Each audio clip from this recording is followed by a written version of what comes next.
What would you do if the woman you swore to spend your life with was secretly tearing it all down, piece by agonizing piece, right under your nose?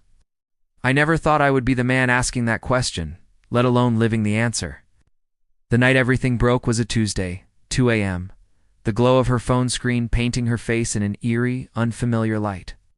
Her eyes, usually so warm, were cold, distant, fixed on a message I couldn't see. A shiver, not from the cool night air, ran down my spine. It was the kind of shiver that tells you your world is about to shatter. The air in our bedroom, once thick with shared dreams, now felt suffocating, heavy with an unspoken secret that was about to consume us both. If you genuinely enjoy our stories, please subscribe to the channel, tell us where you're from, and what time it is right now. My brother Mark had always been wary of Sarah. She's got an ambition that could swallow a city. David, he'd warned me years ago. I'd laughed it off then, blinded by Sarah's charm, her quick wit, her dazzling smile that could light up any room, especially mine. We'd met in Dallas, both fresh out of college, chasing careers. I was a software engineer, steady and reliable. She was in marketing, vibrant and always reaching for more. Our life in a beautiful house in the Hollywood Hills felt like a testament to our success. But the glow of her phone that Tuesday morning was the first crack in that perfect facade. Over the next few weeks, small things started to accumulate. She'd always been meticulous with her phone. Now it was practically glued to her hand, face down on tables, passwords changed. Late nights at work events became more frequent, her explanations increasingly vague. Her perfume sometimes carried a faint, unfamiliar undertone. I tried to dismiss it, to rationalize, to tell myself I was being paranoid. But the knot in my stomach tightened with each passing day. One evening, while she was in the shower, her phone buzzed on the nightstand. Text preview flashed across the screen. "Can't wait for our next meeting, my love. You were incredible last night." My blood ran cold. Words were a punch to the gut, stealing my breath, blurring my vision. I didn't need to open the message, didn't need to see the sender. The world tilted on its axis.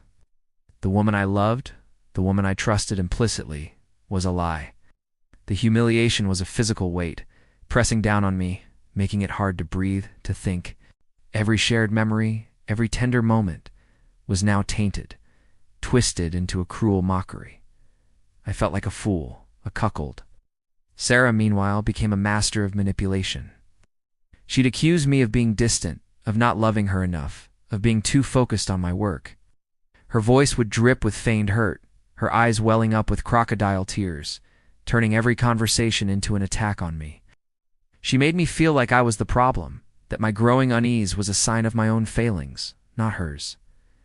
I started noticing receipts for expensive dinners at places like Perch in downtown LA, places we hadn't been to together. Her credit card statements showed charges for luxury hotels, not just in LA, but a weekend trip to Miami that she'd claimed was a solo spa retreat.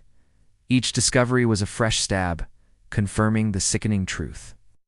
I began to record our conversations subtly, using an app on my phone.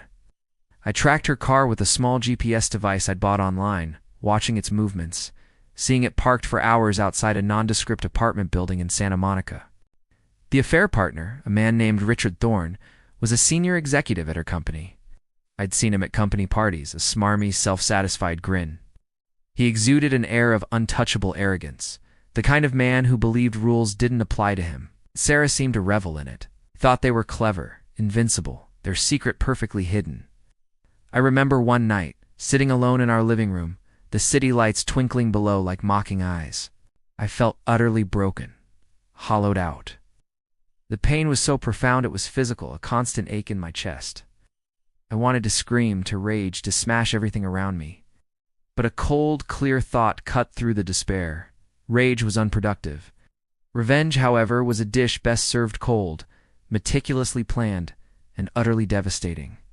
I wouldn't just expose her. I would dismantle her life. My secret life began. I hired a private investigator, a quiet, efficient woman named Alina, who specialized in infidelity cases. She provided irrefutable evidence, photos, videos, detailed logs of their rendezvous. I consulted with a divorce attorney, a sharp, no-nonsense woman named Ms. Davies, who listened patiently as I laid out my case. I learned about California's community property laws, about marital misconduct, about how to protect my assets. I set up a shell company, transferring a significant portion of my liquid assets into it, legally shielding them. I meticulously documented every lie, every manipulation, every financial indiscretion Sarah had made. I even found evidence of her siphoning small amounts from our joint account, justifying it as business expenses that never materialized. The legal traps were set, the social ones were next. I started subtly planting seeds of doubt among our mutual friends. Casual remarks about Sarah's stressful work schedule and her need for space. I created an anonymous email account and sent carefully curated, non-incriminating tips to a few key people in her professional network, hinting at unethical conduct and conflicts of interest involving Richard and Sarah. Nothing explicit, just enough to raise eyebrows to start whispers. The public exposure happened at Sarah's company's annual gala, held at a lavish hotel ballroom in downtown Los Angeles. I arrived late, impeccably dressed, a calm smile on my face. Sarah, radiant in a red gown, was laughing with Richard, their hands lingering. I walked directly to the stage, where the CEO was about to give his speech. With a pre-arranged signal, a technician switched the main screen. From the company logo to a meticulously edited video montage. The video began with a series of text messages, projected for all to see, intimate and undeniable. Then, photos, Sarah and Richard, holding hands in Miami, kissing in the Santa Monica apartment, leaving a hotel together. The audio from my recordings played softly at first, then louder Sarah's voice, sweet and seductive, planning their next tryst, disparaging me. The room fell silent, a collective gasp rippling through the crowd. Sarah's face drained of color, her jaw dropping, her eyes wide with horror. Richard, pale and sweating, tried to slink away, but all eyes were on them. The CEO, his face a mask of fury, immediately escorted them both out. The fallout was swift and brutal. Sarah was fired, her reputation in tatters. Richard was also terminated, his career ruined. The divorce proceedings were a formality. Ms. Davies presented my mountain of evidence, leaving Sarah no room to maneuver. She lost everything. Her job, her friends, her standing in the community, and almost all of her assets. The house, the cars, the savings, all mine, protected by my foresight and her blatant infidelity. Her arrogance had been her undoing. I saw her once more, months later, in a coffee shop in a quiet part of Pasadena. She looked tired, her once vibrant eyes dull.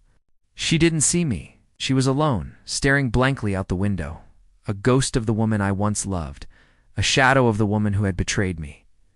I felt nothing, no triumph, no joy, just a profound, chilling emptiness. The silence of her absence was the loudest sound of all. The end.